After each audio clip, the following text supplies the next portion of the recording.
चलिए टेस्ट 90 का dictation start करते हैं। भारतीय संविधान के नीति निदेशक सिद्धांतों में इस बात पर जोर दिया गया है कि समाज में महिलाओं और बालिकाओं का शोषण और उत्पीड़न न हो। राज्य के कानूनों और प्रशासनिक व्यवस्था द्वारा भी इन नगरों को उत्पीड़न से मुक्त करने और उनका समुचित उत्थान करने का प्रयास किया जाता है, परंतु इस सब के बावजूद महिलाओं और बालकों के शोषण तथा उत्पीड़न की घटनाएं काफ़ी संख्या में दृष्टिगोचर होती हैं। इससे जनप्रतिनिधि और विधानसभा भी उद्वेलित और चिंतित होती हैं। प्रतिनिधि सदन की इस प्रकार की घटनाओं को रोकने की प्रमुख भूमिका हो तथा शासन द्वारा इन वर्गों के लिए चलाए जा रहे कल्याण कार्यक्रमों पर निगरानी रहे। इस दृष्टि से सभा की एक समिति गठित करने की परिकल्पना की गई। तदनुसार विधानसभा प्रक्रिया नियमों में संशोधन कर प्रथम बार दिनांक 10 मई 1987 को महिलाओं और बालकों के कल्याण संबंधी एक समिति का गठन किया गया। इस समिति में 15 सदस्य होते हैं, जिनमें 10 महिला सदस्य होती है और इस समिति का कार्यकाल 3 वर्ष का होता है।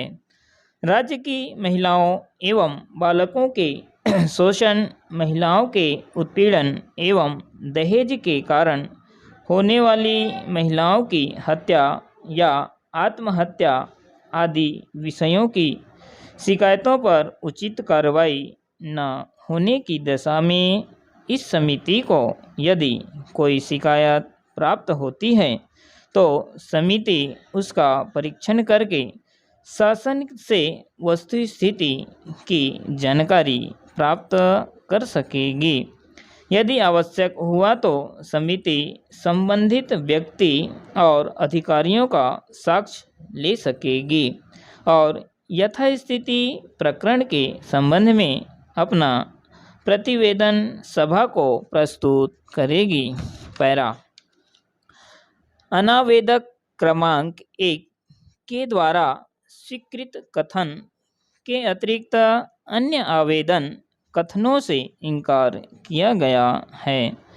दुर्घटना विवरण एवं अनावेदक क्रमांक 1 स्वयं के दोषपूर्ण चालन से दुर्घटना होने के कथन से इनकार है। मृतक की आय एवं क्षति से संबंधित कथनों का भी खंडन किया गया है। यह कथन है कि मृतक स्वयं दुर्घटना के लिए उत्तरदायी था, जो क्षमता से अधिक सामान लेकर जा रहा था तथा वैध लाइसेंस का धारक नहीं था।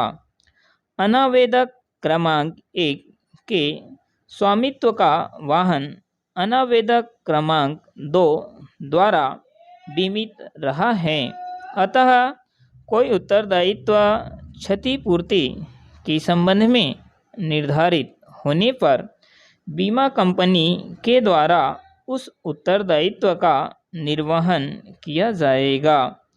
अनावेदक क्रमांक 1 विरुद्ध दावा निरस्त किए जाने की प्रार्थना है।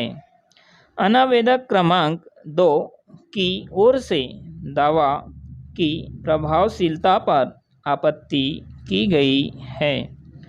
दुर्घटना के विवरणों के कथन से इनकार किया गया है।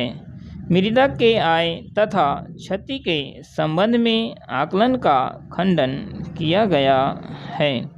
विशिष्ट कथन है कि अनावेदक क्रमांक 1 वैध एवं प्रभावशील वाहन चालन लाइसेंस के बिना वाहन का संचालन कर रहा था जिससे बीमा शर्त का उल्लंघन हुआ है